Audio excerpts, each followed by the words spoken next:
Hello बच्चों, कैसे हैं आप लोग। बच्चों आज की क्लास में क्लास 10th गणित का तीसरा चैप्टर पढ़ने वाले हैं। चैप्टर का नाम है दो चर वाले रैखिक समीकरण युग्म। सबसे पहले हम सीखेंगे कि ये दो चर वाला रैखिक समीकरण युग्म होता क्या है। उसके बाद फिर हम इससे संबंधित कुछ प्रश्नों को हल करेंगे। तो चलिए देखते हैं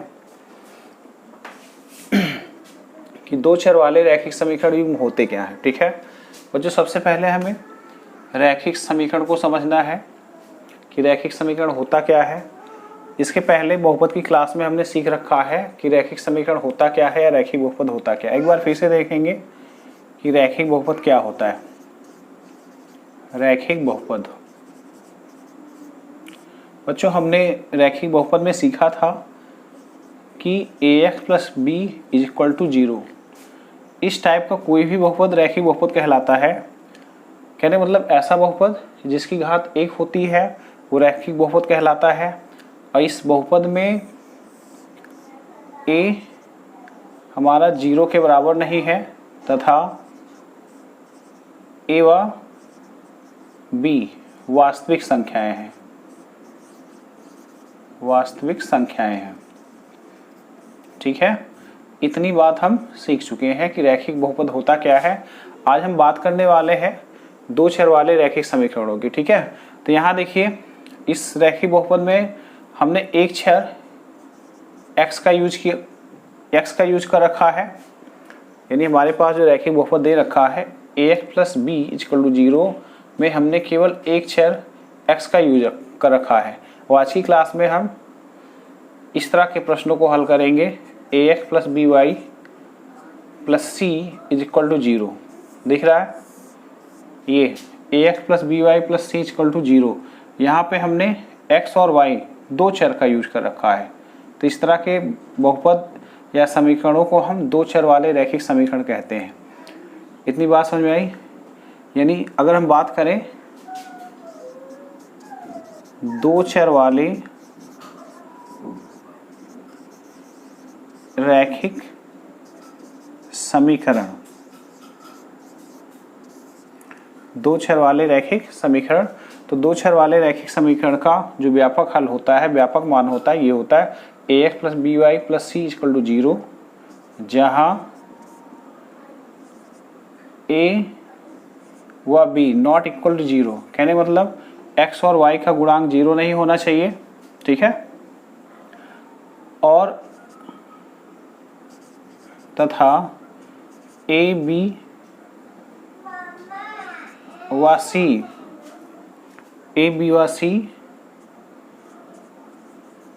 वास्तविक संख्याएं हैं। इसको हम ऐसे भी लिख सकते हैं, एक मिनट, जहां a b not equal to 0 तथा a b व c वास्तविक संख्याएं हैं। समझ में आ गया आपको कि दो चर वाले रैखिक समीकरण क्या होते हैं। ठीक है, अगर कोई भी समीकरण इस रूप का हो ax plus B Y plus C बराबर 0 के रूप का हो और a व b यानी x का गुणांक व y का गुणांक 0 नहीं होना चाहिए और ये तीनों आपके जो है a b व c वास्तविक संख्याएं हो, तो इस समीकरण को हम दो चर x व y में रैखिक समीकरण बोलेंगे। ठीक है, x और y में रैखिक समीकरण कहलाता है। a आपका क्या है, x का गुणांक है। ठीक है, और b y का गुणांक है। मतलब इस जो रैखिक समीकरण दे रखा है दो चर वाले रैखिक समीकरण में, अगर हम सारी बातों को ध्यान में रखें तो a हमारा x का गुणांक है और b आपका y का गुणांक है और c क्या होगा फिर, c एक अचर पद है। इतनी बात समझ में आ गया कि दो चर वाले रैखिक समीकरण क्या होते हैं। अब हम एक एग्जाम्पल लेकर के इसको और अच्छे से समझेंगे। ये बात आपको समझ में आ गया होगा। ठीक है, कि रैखिक बहुपद क्या था, ऐसा बहुपद जिसकी घात 1 होती है वो रैखिक बहुपद कहलाता है। इस तरह का ax plus B equal to 0, जहाँ आपका x क्या था, एक चर में यूज हुआ था यहाँ पे, और ax का गुणांक है और b क्या है, एक अचर पद है और a का मान 0 नहीं होना चाहिए। ठीक है, अगर हम बात करते हैं दो चर वाले रैखिक समीकरण की, तो ax plus B Y plus C के रूप का समीकरण, जहाँ A B not equal to zero और ए बी व सी वास्तविक संख्याएं हैं, हम x और y में दो चर वाले रैखिक समीकरण कहते हैं। ठीक है, यानी x और y में रैखिक समीकरण कहलाता है। ठीक है, अब हम एक एग्जाम्पल लेंगे और इस तरह के रैखिक दो चर वाले रैखिक समीकरण को हल करना सीखेंगे।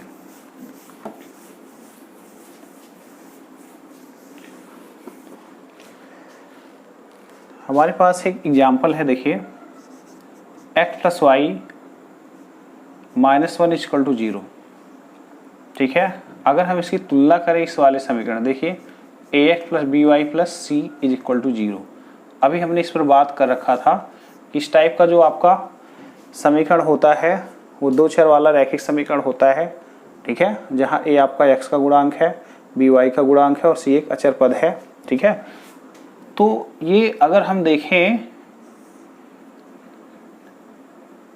अगर इसको हम ध्यान से देखें और इसको देखें, तो ये आपका जो एग्जाम्पल मैंने ले रखा है x plus Y minus one equal to zero, ये हूबहू सेम ऐसे ही है, क्योंकि यहाँ पर ये भी आपका रैखिक समीकरण है और दो चर में है, क्योंकि एक चर x यूज हो रखा है और दूसरा चर y यूज हो रखा है। ठीक है, अगर जो है चर सेम में रहेंगे, जैसे आपका था ये x square plus x plus three, इस तरह का अगर कोई बहुपद या समीकरण दे रखा है, या आपका ए एक्स प्लस बी दे रखा है, या X cube minus four X square plus three X plus five दे रखा है, तो आप यहाँ ध्यान से देखिए, इसमें केवल एक ही चर का यूज हो रखा है, एक्स एक्स एक्स यूज हो रखा है। इसको हम बोलेंगे, ये आपका चूंकि द्विघात बहुपद है तो एक चर में द्विघात बहुपद है, ये रैखिक बहुपद है, एक चर में रैखिक बहुपद है। यहाँ पे ये द्विघात बहुपद है तो ये जो है आपका एक चर में रैखिक बहुपद हो गया। ठीक है, और अगर हम यहाँ पे दो चर का यूज करते हैं, जैसे आपका है m प्लस एन प्लस सी, या इसको हम कुछ भी लिख दें यहाँ पे m plus N plus B is equal to zero. ये जो आपका बहुपद दे रखा है यहाँ पे m और n दो चर अलग अलग हो जा रहे हैं और b आपका एक अचर पद है, तो ये जो है आपका दो चर में रैखिक बहुपद हो जाएगा, दो चर में रैखिक समीकरण हो जाएगा। इतनी बात समझ में आ गई। तो चलिए अब यहाँ देखते हैं, इस प्रश्न को हल करते हैं। x plus Y minus one equal to zero दे रखा है, इसमें दो चर यूज हो रहा है x और y। ठीक है, तो इसको हम क्या बोलेंगे, दो चर वाले रैखिक समीकरण है ये। ठीक है, यहाँ पर अगर हम बात करें x के गुणांक की, तो x का गुणांक एक है, y का गुणांक प्लस वन है और अचर पद हमारा माइनस वन है। बच्चों, अगर इस रैखिक समीकरण का हम हल ज्ञात करने का प्रयास करें तो हमें बहुत सारे हल प्राप्त होते हैं x y के। कहने मतलब अगर हम x के सापेक्ष y का मान ज्ञात करें या y के सापेक्ष x का मान ज्ञात करें तो हमें इस तरह से अनगिनत यानी अनंत हल प्राप्त होते हैं। चलिए देखते हैं कितने हल प्राप्त हो सकते हैं। ठीक है, अगर हम यहाँ पे x की वैल्यू ज्ञात करें, x की वैल्यू ज्ञात करेंगे तो हमारा कितना हो जाएगा, ये हो जाएगा वन माइनस वाई। ठीक है, माइनस वन इधर बराबर के इधर लाएंगे तो प्लस हो जाएगा और y जो है आपका माइनस वाई हो जाएगा। अब क्या करते हैं, अगर हम y की वैल्यू रखते हैं, y का मान कुछ भी रखते हैं तो x हमें प्राप्त हो जाएगा। तो चलिए देखते हैं क्या होगा आपका। ये मैंने रखा यहाँ पे x और ये रखा y। ठीक है, अब यहाँ देखिए, अगर हम y की वैल्यू जीरो रखेंगे तो x का मान क्या आ जाएगा, एक बार यहाँ रख कर देखते हैं। वन माइनस वाई, वाई के स्थान पे जीरो रखेंगे तो आपका ये तो वैल्यू है वन माइनस वाई, वाई के स्थान क्या रखा, जीरो, तो यहाँ जीरो रख दिया। तो जीरो रखेंगे तो ये हल करेंगे तो आएगा कितना, वन आएगा। वैसे यहाँ देखिए, जब y का मान मैंने इसमें जीरो रखा तो x की वैल्यू क्या आ गई, ये जीरो रखा, यहाँ पे जब जीरो रखेंगे तो वन में से जीरो गया, वन बचेगा। ठीक है, तो x का मान क्या आ गया, वन आ गया। अब अगर हम y की वैल्यू वन रख दें तो इधर देखो वन माइनस वन, तो one minus one equal to क्या हो जाएगा, जीरो हो जाएगा। कहने मतलब x का मान जो है आपका जीरो आ जाएगा। ठीक है, अगर यहीं पे हम y की वैल्यू माइनस वन रख दें, आपका वन था ही, अगर हम यहाँ पे क्या रख दें, माइनस वन रख दें, तो हो कितना जाएगा, वन माइनस माइनस वन हो जाएगा, ये माइनस माइनस प्लस हो जाएगा, प्लस वन और एक दो हो जाएगा। ठीक है, माइनस वन रखेंगे तो हो जाएगा हमारा दो। इतना समझ में आ गया आपको। अब इसी तरह से हम कुछ भी वैल्यू रखेंगे तो x का एक मान निकल आएगा, और रख कर देख लेते हैं। जैसे अगर हम यहाँ रख देते हैं माइनस टू रखेंगे तो आ जाएगा आपका 1 माइनस माइनस 2 रखेंगे, हल करेंगे तो 1, ये माइनस माइनस क्या आ जाएगा +2 हो जाएगा 3। यहाँ पे वैल्यू आ जाएगी 3। ठीक है, अगर हम यहाँ पे 2 रख देते हैं तो 1 माइनस 2 रखेंगे तो -1 आ जाएगा, x की वैल्यू क्या आ जाएगी -1। इस तरह से अगर हम -5 रख देते हैं या 3 रख देते हैं, 1 माइनस 3 तो आ जाएगा -2। क्या दिख रहा है आपको? अगर हम x के सापेक्ष y की वैल्यू निकालें या y के सापेक्ष x का मान निकालें तो इस तरह से हमें अनगिनत और भी हल निकलते चले जाएंगे। तो निष्कर्ष क्या निकल रहा है कि किसी भी रैखिक समीकरण के जो है x और y दो चर के लिए अनगिनत हल होते हैं। ठीक है, हम चाहे तो इसको x के सापेक्ष y का मान निकाल लें या y के सापेक्ष x का। अगर हम यही भी ऐसे देख सकते हैं, इसको एक बार इस तरह से हल करके देखते हैं। यानी यहाँ पे हमने क्या किया, x बराबर 1 माइनस वाई कर दिया। ठीक है, दोनों को बराबर के पास ले गए तो चिन्ह बदल गया, -1 पॉजिटिव हो गया, y आपका नेगेटिव हो गया। फिर जो है y की वैल्यू रखा तो x का कुछ ना कुछ हमें मान ज्ञात हो गया है। यानी x और y के हल के जो दो युग्म है हमें इस तरह से प्राप्त होंगे 1 0 0 1, ठीक है, 2 1 3 -2 और हो जाएगा -1 2 और आपका आ गया एक -2 3 आ गया। ठीक है, तो इस तरह से जो है बहुत सारे हल हमें प्राप्त होते हैं। अब अगर हम इसी समीकरण का मान जो है अगर हम निकालें, y का मान निकालें x के सापेक्ष, यानी x को हम बराबर के इधर लाएंगे तो हो जाएगा हमारा 1 + 1 माइनस x हो जाएगा। 1 आएगा तो पॉजिटिव हो जाएगा, x लाएंगे तो -x हो जाएगा। अब अगर हम x की वैल्यू रखें तो y का मान निकल आएगा। देखिए, अगर हम x की वैल्यू 1 रखते हैं, यहाँ x का मान क्या रखा, 1 ले रखा है, अगर हम यहाँ 1 रखेंगे तो 1 में से 1 गया, 0 आ जाएगा, तो y की वैल्यू क्या आ जाएगी, 0 आ जाएगी। अगर हम यहाँ 0 रखेंगे, x वैल्यू 0 रखेंगे तो y की वैल्यू क्या आ जाएगा, 1 आ जाएगा। ठीक है, 2 रखेंगे तो 2 में से 1 घटेगा, -1 आ जाएगा। 3 रखेंगे, 3 में से 1 गया, -2 आ जाएगा।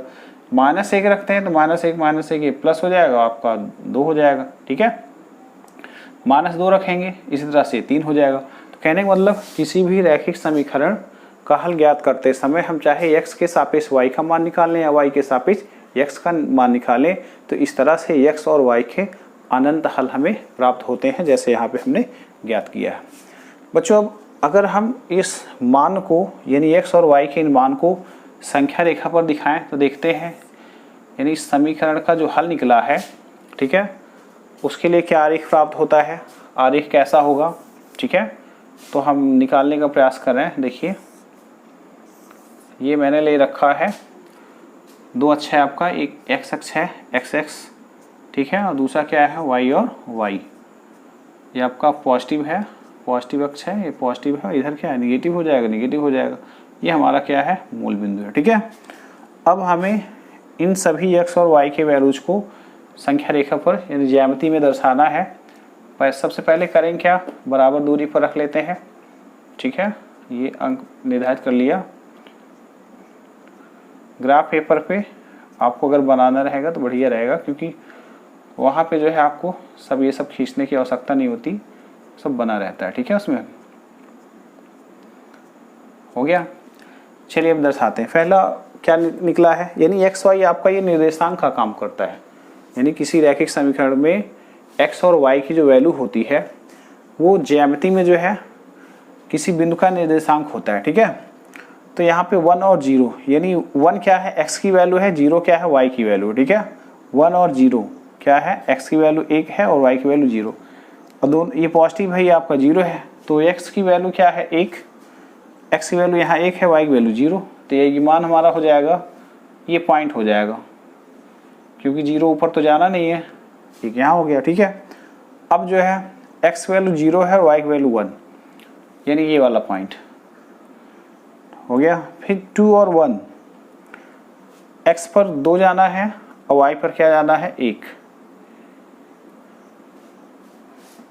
एक मिनट फिर से देखते हैं। x वैल्यू 2 दे रहा है, ठीक है, x वैल्यू 2 दे रहा है, तो y वैल्यू आएगा -1 यहाँ पे, ये गलत हो गया था। ठीक है, -1 यहाँ पे करना होगा। x वैल्यू जब 2 रखेंगे तो y की वैल्यू क्या आएगी, -1। ठीक है, यहाँ 2 रखेंगे तो 2 में से 1 गया, -1 आएगा। ठीक है, ये -1 है आपका, -1। x वैल्यू क्या हो गया 2, तो y की वैल्यू क्या हो जाएगा -1। माइनस है तो माइनस नीचे होता है y एक्स में, तो ये वाला पॉइंट हमारा -1 हो गया। ठीक है, फिर 3 - 2, x अक्ष पे हमारा 3 है, y अक्ष पे -2 है, ये वाला पॉइंट आपका। ठीक है, फिर x अक्ष पे -1 यानी ये वाली वैल्यू, y अक्ष पर 2 यानी यहाँ पर ये, और x अक्ष पर -2 है, y अक्ष पर क्या है 3 है, इतना हमने ले रखा है। ठीक है, अब अगर हम इसको मिला दें सारे बिंदुओं को, ठीक है, क्या कर दें, मिला दें,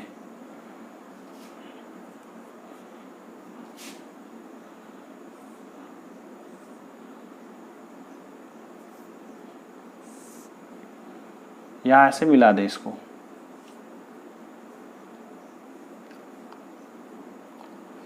दिख रहा है, यानी ये पॉइंट हमारा ये था, ये कौन सा पॉइंट था, ये 0 और 1 था, इधर हमारा ये पॉइंट था 1 और 0, ये हो गया हमारा -1, ना ये हमारा होगा 2 और -1 था।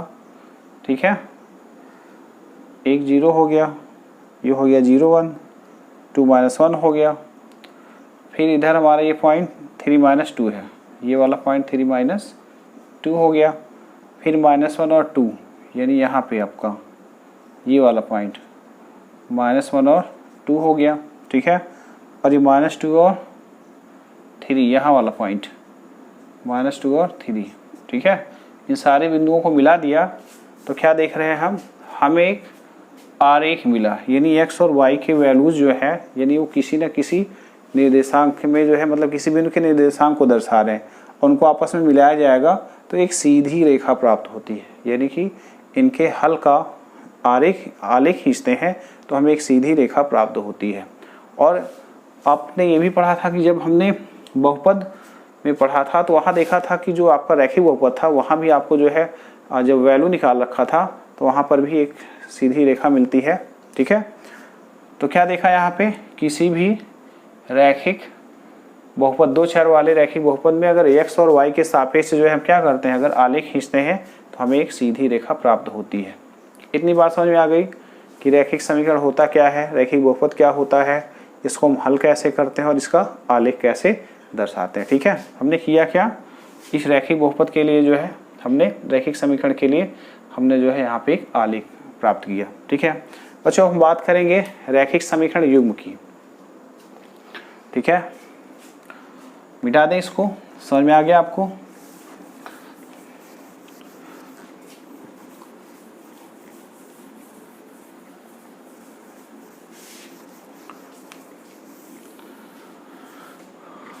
अब हम बात करेंगे 2 चर वाले रैखिक समीकरण युग्म की। ठीक है, जैसा भी हमने देखा था कि रैखिक समीकरण क्या था आपका, रैखिक समीकरण, इसमें 2 चर में रैखिक समीकरण का जो सूत्र हमने प्राप्त किया था, ax plus by plus C equal to 0 था, जहाँ a और b नॉट इक्वल टू 0 तथा a b व c वास्तविक संख्याएं थी, वास्तविक संख्याएं हैं, है ना। इतनी बात हम सीख रखे हैं, ये भी सीख रखे हैं। a क्या है आपका, x का गुणांक है, a x का गुणांक है, और b y का गुणांक है, c क्या है, c एक आपका अचर पद है, c एक अचर पद है। ठीक है, इतनी बात हमने सीख लिया है कि रैखिक समीकरण क्या होता है और इसमें कौन कैसे क्या है, ये बातें हमने अभी सीख लिया। ठीक है, अगर हम बात करें यहाँ पे युग्म की, यानी अगर हमारे पास इसी तरह से, यानी रैखिक समीकरण 2 चर वाले रैखिक समीकरण में 2 समीकरण दे रखा है। ठीक है, क्या दे रखा है, 2 समीकरण दे रखा है, तो उसे हम रैखिक 2 चर वाले रैखिक समीकरण युग्म बोलते हैं। कहने का मतलब, अगर मान लीजिए हमारे पास दो रैखिक समीकरण, दो चर वाले रैखिक समीकरण इस तरह से ज्ञात हों, a1 x plus b1 y plus c1 equal to 0 तथा a2 x plus b2 y plus c2 equal to क्या हो, 0 हो। तो ये दोनों जो दो चर वाले रैखिक समीकरण हैं, इनको हम रैखिक समीकरण युग्म बोलते हैं। यानी ये हमारा क्या था, युगपत समीकरण इसको बोलते हैं, ठीक है। यानी कि अगर किसी भी समीकरण में दो या दो से अधिक चर हों, फिर से सुनिएगा क्या कहा, किसी भी समीकरण में अगर दो या दो से अधिक चर हैं तो उसको हम युगपत समीकरण कहते हैं, या आपका ये दो चर वाले रैखिक समीकरण कहलाते हैं। तो ये आपका युगपत समीकरण है या दो चर वाला रैखिक समीकरण है। अब इसी तरह के हमारे पास दो समीकरण हैं, ठीक है, इस तरह के हमारे पास दो समीकरण हैं, तो इनको हम दो चर वाले रैखिक समीकरणों का युग्म कहते हैं। बात समझे। यहाँ पर a1 क्या है, a1 देखिए, मान लो ये आपका पहला समीकरण है, क्या है, दूसरा समीकरण है, ठीक है। तो a1 आपका पहले वाले समीकरण में x का गुणांक है, और y आपका पहले वाले समीकरण में ये b1 क्या है, y का गुणांक है, और c1 क्या है, अचर पद है पहले समीकरण का, ठीक है। और a2 क्या है, दूसरे वाले इस वाले समीकरण का जो है x का गुणांक है, और b2 जो है y का गुणांक है, और c2 जो है इस दूसरे समीकरण का जो है एक अचर पद है।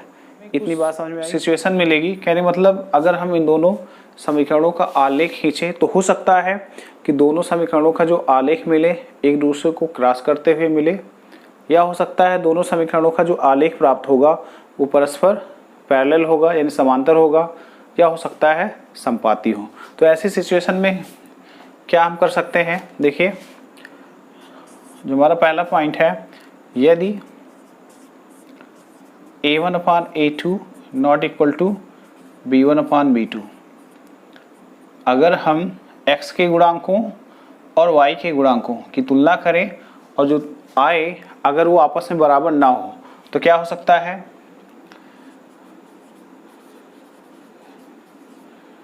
समीकरणों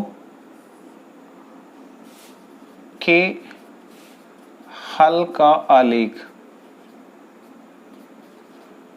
समीकरणों के हल का आलेख परस्पर प्रतिच्छेद कर सकती हैं। क्या कर सकती हैं, प्रतिच्छेद कर सकती हैं।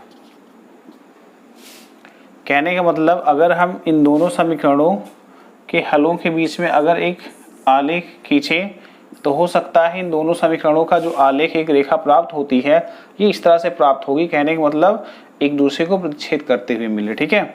तो जहां पर ये प्रतिच्छेद करेंगी वही जो है इन दोनों समीकरणों का एक हल होगा यानी अद्वितीय हल होगा। इसी एक हल के अलावा और इन दोनों समीकरणों का कोई हल नहीं होगा। कहने मतलब अलग अलग तो बहुत सारे होते हैं, अभी हमने ज्ञात किया था कि अनंत हल होते हैं, ठीक है। लेकिन अगर दोनों समीकरणों का कोई एक कॉमन हल हो तो यही इनका ये प्रतिच्छेद बिंदु होगा, ठीक है। तो यानी इसका हमें क्या ज्ञात हो गया, एक हल प्राप्त हो जाएगा। वो हल कैसा होगा, अद्वितीय हल होगा, ठीक है। तो समीकरणों के हल का आलेख परस्पर प्रतिच्छेद कर सकती हैं तथा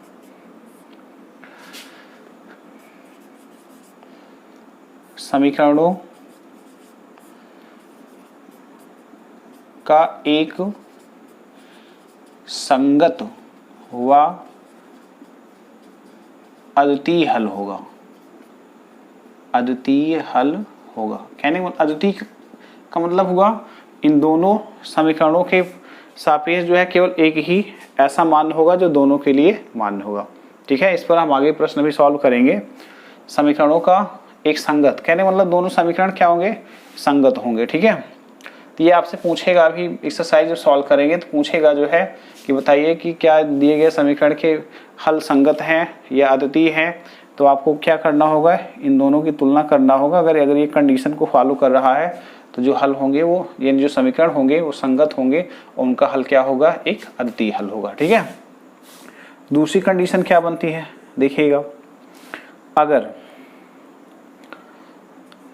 यानी यदि a1 upon a2 is equal to b1 upon b2 is equal to c1 upon c2, क्या ज्ञात कर रहे हैं? देखिए, अगर हम x के गुणांकों, y के गुणांकों और अचर पद की तुलना करें और सबका मान क्या आ जाए, बराबर हो जाए, ठीक है, तो ऐसी सिचुएशन में क्या होगा? ऐसी सिचुएशन में जो समीकरणों का हल होगा वो क्या होगा? संपाती होगा। संपाती मतलब एक के ऊपर एक होकर के जाएगा, यानी कि एक ही रेखा, यानी दोनों रेखाओं का जो आलेख होगा, दोनों समीकरणों का जो आलेख होगा एक ही रेखा को प्रदर्शित करेगा। कैसे? क्या लिखेंगे यहाँ पे?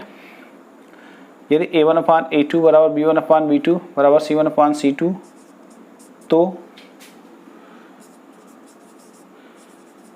समीकरणों का आलेख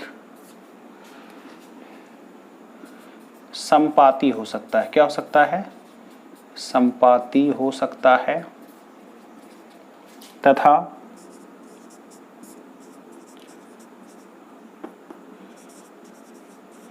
समीकरण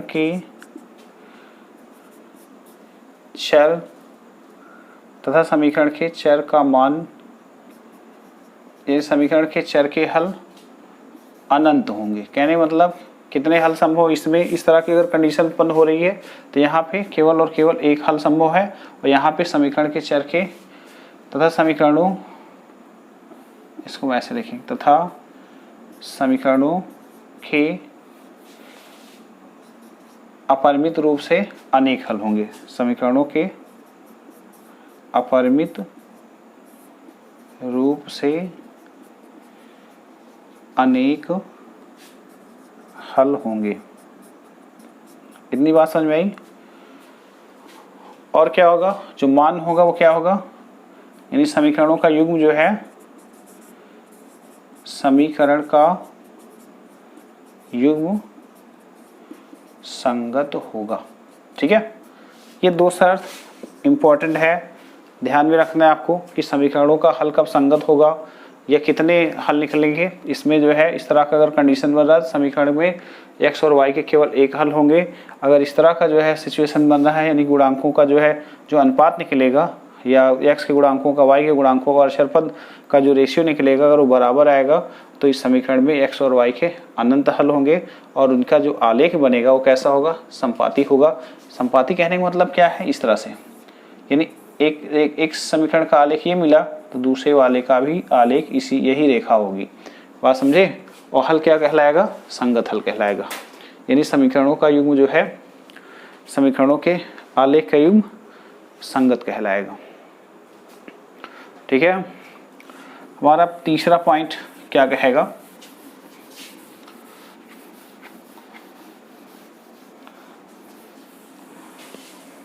तीसरा, अगर हमें इस तरह की कंडीशन मिल जाए कि a1/a2 is equal to b1/b2 not equal to c1/c2,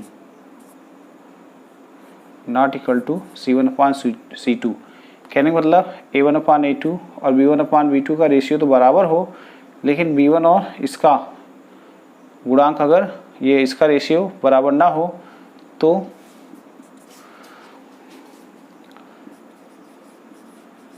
समीकरणों के आलेख परस्पर समांतर होंगे। क्या होंगे? समांतर होंगे। कहने मतलब दोनों समीकरणों के लिए अगर मैं कोई ग्राफ खींचूं, ज्यामिति में कोई आलेख खींचूं, तो परस्पर क्या निकलेंगे? समांतर निकलेंगे। तो समीकरणों के आलेख परस्पर समांतर होंगे तथा समीकरण युग्म असंगत होगा। असंगत होगा यानी इसका हल जो है संभव नहीं होगा। ठीक है, ये तीन बात आपको दिमाग में रखना है इन दो चर वाले रैखिक समीकरण युग्म के लिए। ठीक है, तो हमने क्या सीखा? हमने जाना कि दो चर वाले रैखिक समीकरण युग्म क्या होते हैं, यानी रैखिक समीकरण युग्म क्या होता है, और रैखिक समीकरण युग्म का आलेख कैसे ज्ञात करते हैं, ये भी हमने सीखा। और फिर हमने आलेख से संबंधित तीन महत्वपूर्ण बातों को सीखा कि जो है अगर आपका a1/a2 not equal to b1/b2 होता है तो दोनों रेखाएं, यानी दोनों समीकरणों का जो आलेख मिलेगा वो परस्पर प्रतिच्छेदी रेखाएं होंगी। और अगर जो है आपका a1/a2 इक्वल टू b1/b2 और c1/c2 है तो जो समीकरणों का आलेख प्राप्त होगा वो एक दूसरे के समांतर होंगे। और तीसरा हमने सीखा कि अगर आपका ये कंडीशन फॉलो हो रहा है तो समीकरणों के आलेख परस्पर क्या हो जाएंगे, समांतर होंगे, और समीकरण युग्म क्या होगा, असंगत होगा। इतनी बात समझ में आ गई बच्चों। अब हम कुछ एग्जाम्पल लेकर के इन सभी बातों को समझेंगे, ठीक है।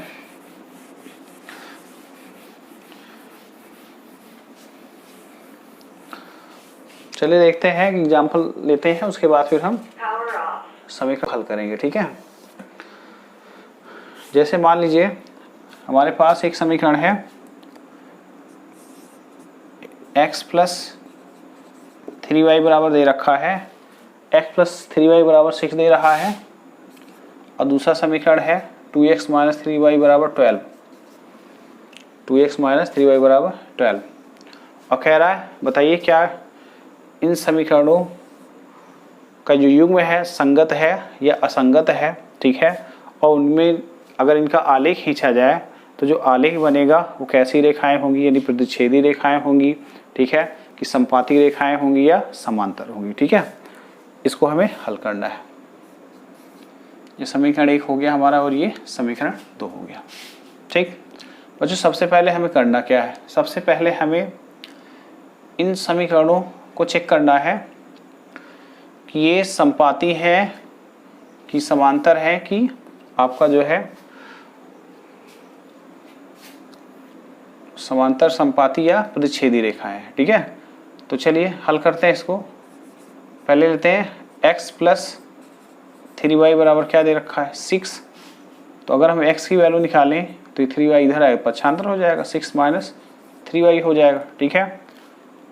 अब हम क्या करें, यानी कि y का मान अगर हम निकालें, y का मान अगर इसमें इस पूरे वो समीकरण में रखें तो x का मान निकल आएगा, ठीक है। तो अगर हम मान लें y बराबर 1 मान लें, ठीक है, तो x का क्या मान आएगा, y बराबर 1, तो x बराबर क्या आएगा, यहाँ अगर 1 रखेंगे तो 3 हो जाएगा, 6 में से 3 गया, कितना आ गया, 3 आ गया, ठीक है। और अगर हमने y बराबर 2 मान लिया तो x बराबर क्या हो जाएगा, देखिए y 2 रखेंगे तो 2 3 6, 6 में 6 गया, 0 आ गया। y बराबर अगर हम मान लें 0 तो x वैल्यू क्या हो जाएगी, अगर ये 0 हो जाएगा पूरी वैल्यू 0 हो जाएगी, यानी x मान 6 आ जाएगा, ठीक है। यानी y के सापेक्ष x के ये 3 मान निकले, और भी निकल सकते हैं, ज्ञात कर सकते हैं हम, लेकिन आपको किसी भी समीकरण का आलेख बनाने के लिए कम से कम आपको 2 वैल्यू पता होनी चाहिए, ठीक है। x और y के आपको कम से कम 2 वैल्यू पता होना चाहिए।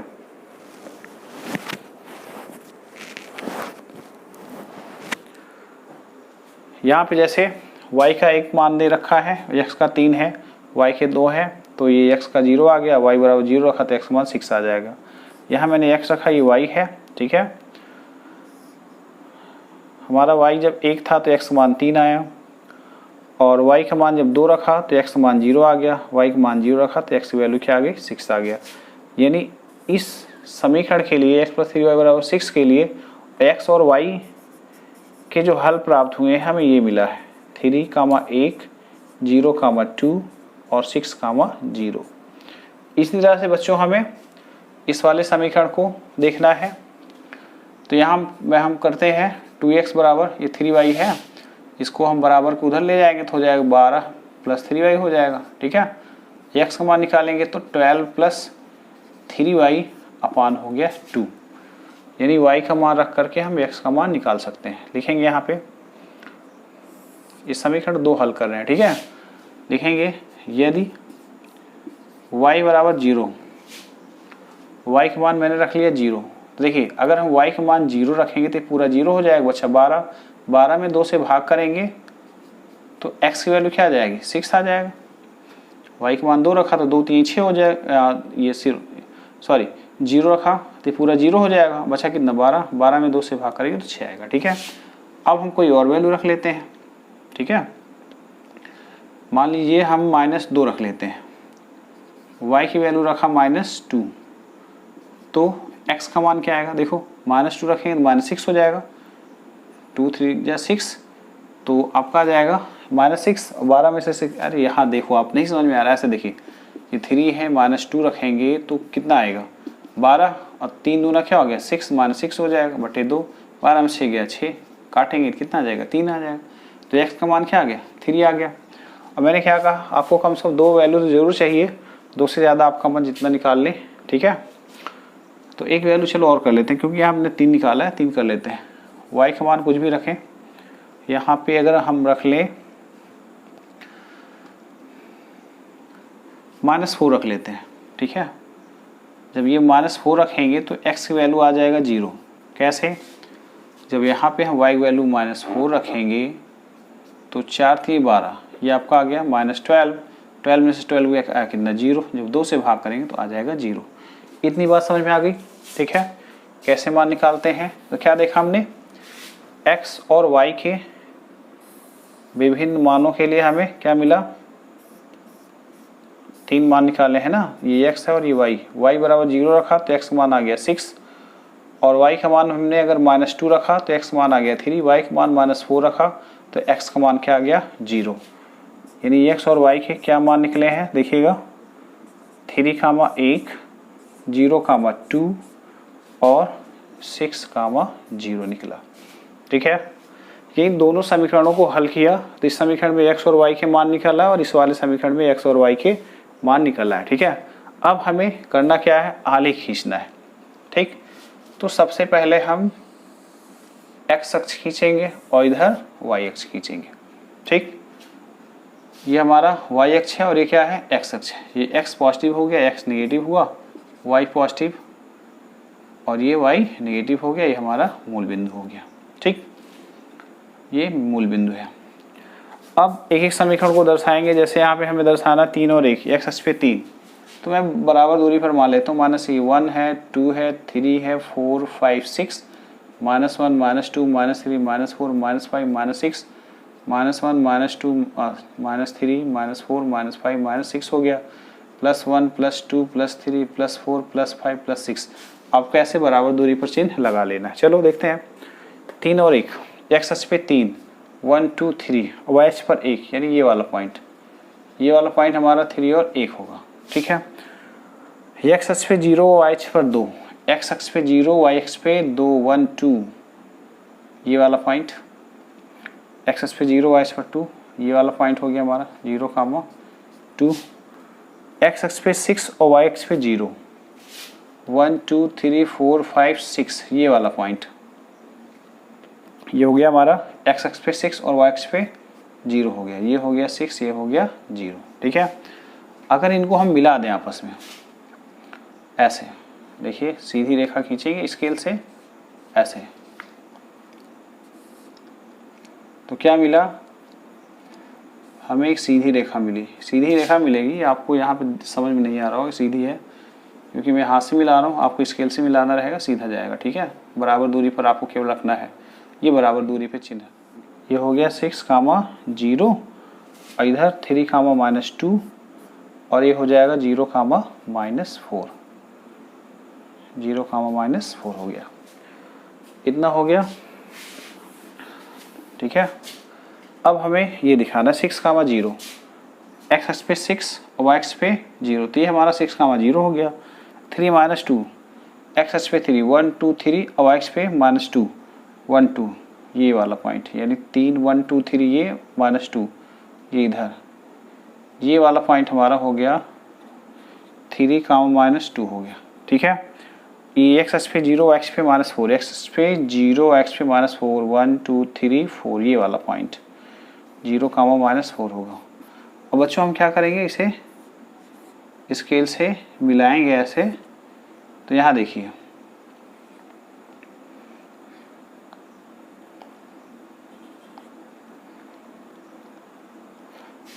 ये वाला पॉइंट ऐसे एक सीधी रेखा प्राप्त हो जाएगी, ठीक है। तो पहले वाले समीकरण का ग्राफ हमारा ये हो गया, या हम इसको अच्छे से दिखाने के लिए ऐसे दर्शा सकते हैं कि x + 3y = 6 का ये ग्राफ है, और ये किसका ग्राफ है, ये हमारा 2x - 3y = 12 का ग्राफ है, ठीक है। तो देखिए आलेख बन गया, और दोनों समीकरणों का जो आलेख प्राप्त हुआ है कैसे दिख रहा है, दोनों एक रेखाएं हैं, दोनों रेखाएं हैं और दोनों परस्पर किसी एक बिंदु पर प्रतिच्छेद कर रही हैं। ठीक है, कहाँ 6,0 पर। तो बच्चों ये समीकरणों का जो हल है कैसा हो गया, पूछ रहा था संगत है असंगत है, संगत हो गया। और इन दोनों समीकरणों का जो आलेख है वो कैसे प्राप्त हुआ है, वो आपका एक प्रतिच्छेदी रेखा है, क्योंकि एक दूसरे को किसी एक बिंदु पर प्रतिच्छेद कर रहे हैं। और ये बिंदु क्या है इसका 6,0 है बच्चों, इसका यही एक अद्वितीय हल होगा, यानी 6,0 ही इस रैखिक दो चर वाले रैखिक समीकरण युग्मकों का हल हो गया।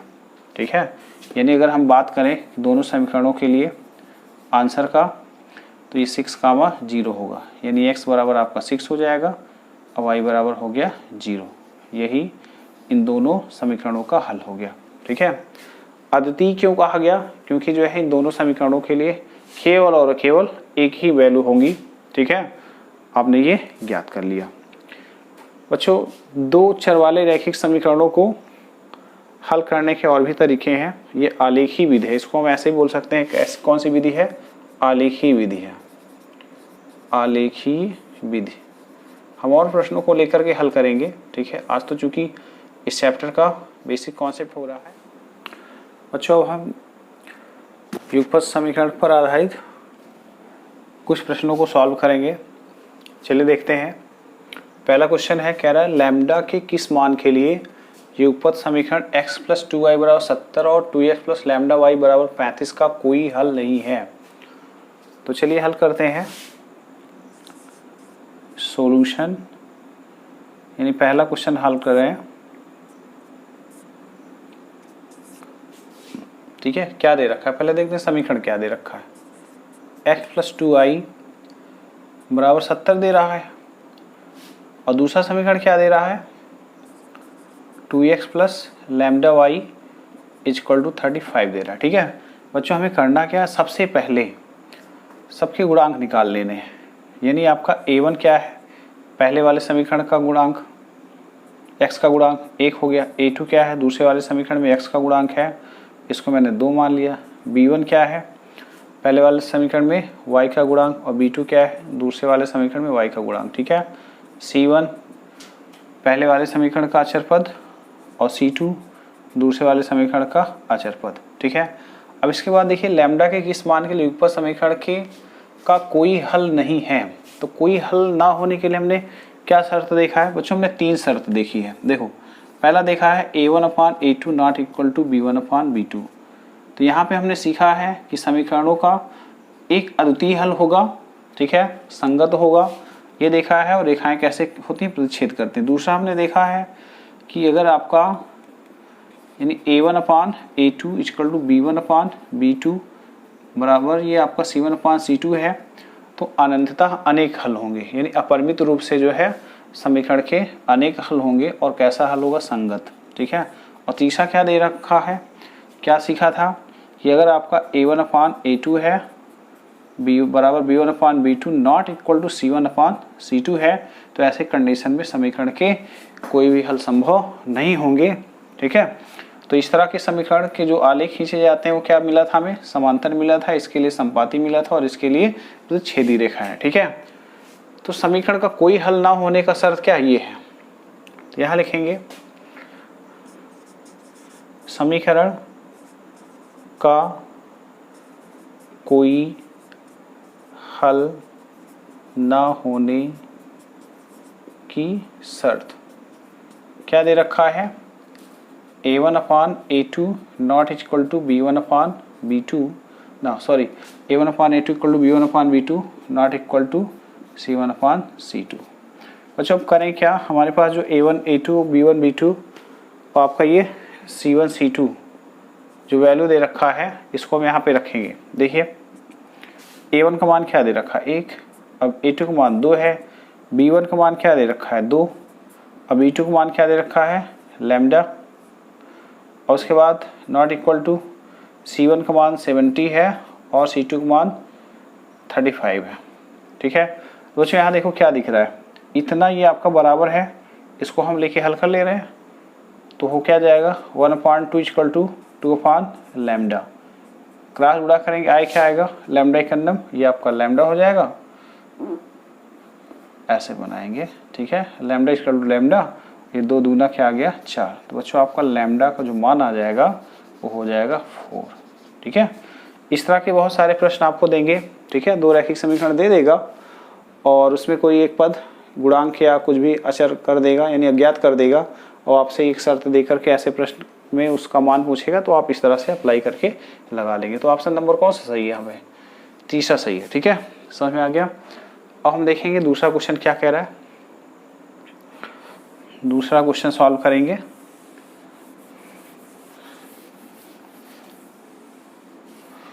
मतलब दूसरा क्वेश्चन कह रहा है kx प्लस 3y बराबर -3।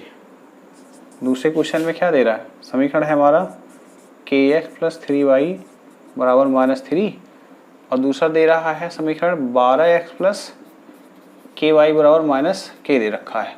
कह रहा है अनंततः अनेक हल होंगे तो k का मान, पहले छांट लेते हैं a1 क्या है। a1 यहाँ देखिए k है, ठीक है। a2 क्या है? x का गुणांक दूसरे वाले समीकरण में, समीकरण 1 था, ये समीकरण 2 है, ठीक है। तो हो गया 12। b1 क्या है? 3 है, और b2 क्या है? k है। c1 -3, c2 -k है, ठीक है। फिर कह रहा है अनंततः अनेक हल होंगे, तो क्या करेंगे? समीकरण के अनंततः अनेक हल होने की शर्त, क्या बताया था? अनेक होने की, अनंततः अनेक हल होने की शर्त क्या है? यहाँ पे ये वाला आपका, ये आपका कोई हल नहीं होगा, ये अनेक हल होंगे, यानी अपरिमित रूप से बहुत सारे हल होंगे। तो यहाँ हम लिख लेंगे a1 upon a2 equal to b1 upon b2 equal to c1 upon c2। ये वैल्यू जो दे रखा है इसको आगे हल करते हैं। a1 की वैल्यू क्या दे रखा है? k। a2 वैल्यू है आपका 12, b1 का मान क्या है? 3, b2 का मान क्या दे रखा है? k, और c1 की वैल्यू क्या दे रखा है? -3, और ये -k दे रखा है। बच्चों अब इसको हल करने के लिए हमें कोई भी 2 पद ले लेना है, कहीं से भी हम 2 पद लेकर के हल करेंगे, वैल्यू हमें ज्ञात हो जाएगी, ठीक है। हम यहाँ ले रहे हैं वैल्यू इतना, देखिए आगे। तो k अपान हो गया हमारा 12 बराबर 3 अपान k। अगले स्टेप में क्या करेंगे? k का k से गुणा कराएंगे तो आ जाएगा k², ये हो जाएगा बढ़ती 36। k का मान निकालेंगे तो प्लस माइनस √36 आ जाएगा। तो प्लस माइनस √36 में जो वैल्यू आएगी आपका +-6 आ जाएगा, यानी k का जो मान निकलेगा +-6 हो जाएगा। बात समझे? हल कर लेंगे आप, जो शर्त क्या है उसको रख दीजिए, अप्लाई करिए, यानी हल करिए। a1 a2 b1 b2 c1 c2 ये सब छांट करके रखिए और आप हल करिए, आंसर आ जाएगा। समझा? तीसरा क्वेश्चन है, सॉल्व देखेंगे। कह रहा k के किस मान के लिए रैखिक समीकरण युग्म के अपरिमित रूप से अनेक हल होंगे। देखिए दे रखा है kx plus 3y minus k minus 3 is equal to 0, एक समीकरण हो गया। दूसरा दे रहा है 12x plus ky minus k is equal to 0 हो गया समीकरण 2। तो देखिए यहाँ पे हम a1 निकालेंगे तो क्या आएगा k, a2 देखते हैं तो क्या आएगा 12, b1 क्या है 3, b2 क्या है k, c1 minus k minus 3 चिन्ह सहित रखेंगे, ध्यान रखना आपको। c2 क्या हो जाएगा यहाँ पे -k दे रखा है, ठीक है। और फिर कह रहा है अपरिमित रूप से अनेक हल होंगे, तो अपरिमित रूप से अनेक हल होने की शर्त, अपरिमित रूप से अनेक हल होने की शर्त हमने क्या सीखा है? a1 upon a2 equal to b1 upon b2 बराबर क्या हो जाएगा? c1 upon c2। इतनी बात समझे? चलो वैल्यू रख देते हैं। a1 का मान क्या दे रखा है? k, और a2 का मान 12 दे रखा है, b1 का मान 3 है, b2 का मान k हो गया, c1 का मान क्या दे रखा है? -k माइनस 3 दे रखा है, और यहाँ पे आपका है -k। अच्छा यहाँ पे हम करें क्या? इनका मान ये दे रखा है, इसको लेकर के सॉल्व करें। देखें के गुणा कैसे कराएंगे, के स्क्वायर हो जाएगा, ये 12 3 का, ये 12 3 जा क्या हो जाएगा 6 हो जाएगा। तो यानी हो गया कितना, ये 12 3 जा 36 हो जाएगा। ठीक है, 12 और 3 का गुणा कराएंगे 36 आ जाएगा। फिर के बराबर क्या आ जाएगा √36, यानी प्लस माइनस आपका 36, तो के का मान आ गया हमारा +-6 आ गया। ठीक है, अब बच्चों अगर हम एक बार इसको और इसको लेकर गुणा करा लें, देखो क्या आता है। तो आप इसका गुणा कराएंगे तो आ जाएगा -3k बराबर, इसका और इसका गुणा कराएंगे तो माइनस साथ में के से भी गुणा करा देते हैं, माइनस से भी, -k का गुणा कराएंगे तो हो जाएगा -k का वर्ग। ठीक है, और ये -k उधर जाएगा, ये माइनस से माइनस में गुणा करें प्लस हो जाएगा, और k का गुणा करेंगे 3k हो जाएगा। ठीक है, तो हो गया +3k, यानी -k और 3 का गुणा कराया इतना आ गया, इस k और माइनस का गुणा करा दिया अंदर, तो -k² + 3k आ गया। ठीक है, इसको सॉल्व करते हैं।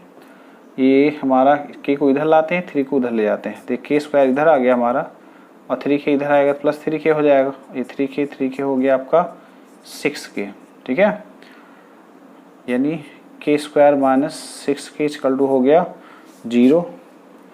k कॉमन ले लेंगे तो यहाँ पे तो आएगा क्या, आएगा k - 6 = 0, यानी दो वैल्यू निकलेगी। एक आ जाएगा k बराबर 0 और दूसरा आ जाएगा k बराबर, ये -6 करेंगे तो +6 हो जाएगा, यानी -6 = 0, तो k बराबर आ गया 6।